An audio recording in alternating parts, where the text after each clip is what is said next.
طالبانو ته د نړیوالو صبر په تمامیدو دی. امریکا وایي طالبان داسې کارونه کوي چې موږ به بیا د دوی پر ضد اقدام ته مجبور کړي. جزئیات هم دلته وګورئ او چینل سبسکرایب کړئ.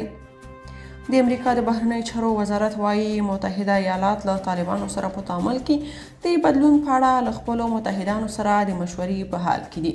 د امریکا متحده ایالاتو د بهرنیو چارو وزارت وایي د افغانانو پر وړاندې د طالبانو اوسنی چلند بې ځوابه نه پاتې کیږي او دوی به له ټولو هغو وسیلو کار واخلي چې د طالبانو لخوا د بشري حقونو د نقض مخه ونیسي.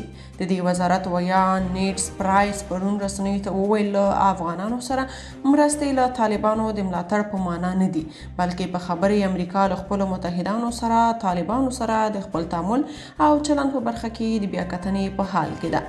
پرایس وویل برعکس موږ له طالبانو سره د بشري حقونو په برخه کې د دوی د ډیرو سرغړونو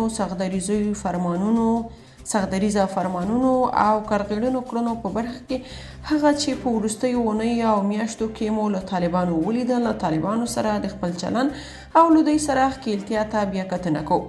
زه نشم کولی په دې اړه ډېر جزئیات ورکړم او ووایم چې دا بهیر چیرته رسېدلی، خو یوازې دومره ویلی شم چې موږ په فعاله توګه له خپلو متحدانو او شریکانو سره د مناسب راتلونکي لپاره د ګامونو پورته کولو ارزونه کوو.